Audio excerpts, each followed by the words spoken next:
Terkait adanya beberapa sekolah yang belum selesai mengisi pangkalan data sekolah dan siswa untuk mendaftar seleksi nasional berdasarkan prestasi 2025, Distrik Sumatera Selatan telah mengirim tim ke Kemendikti dan Komisi 10 DPR RI untuk menyelesaikan permasalahan ini.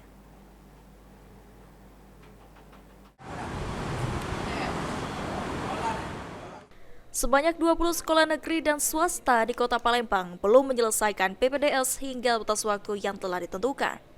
PLT Kepala Dinas Pendidikan Sumatera Selatan Awaludin mengatakan, Distrik Sumatera Selatan telah berupaya untuk mencari solusi dengan mengirimkan perwakilan kepala sekolah yang mengalami permasalahan ini ke Kemendikti Saintek.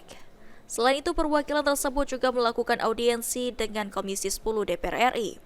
Menurutnya, untuk hasil dari pertemuan dengan Kemendikti Saintek dan Komisi 10 DPR RI akan diumumkan pada tanggal 7 Februari dengan harapan mendapat solusi terbaik agar siswa tetap bisa mengikuti SNBP tahun 2025.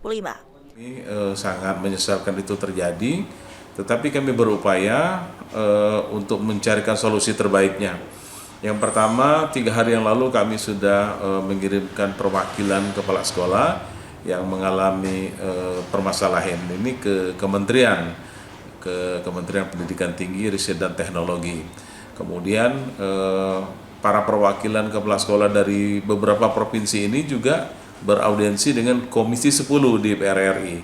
Nah, seperti apa konkret upaya penyelesaiannya nanti kepulangan dari perwakilan kita dan akan kita informasikan lebih lanjut. Ditambahkan Awaludin, sekolah harus menyiapkan strategi lain seperti mengoptimalkan persiapan siswa mengikuti tes dan sekolah harus bertanggung jawab memastikan kesiapan siswa jika tidak dapat mengikuti SNBP tahun 2025 ini. Ilham Wahyudi, PAL TV.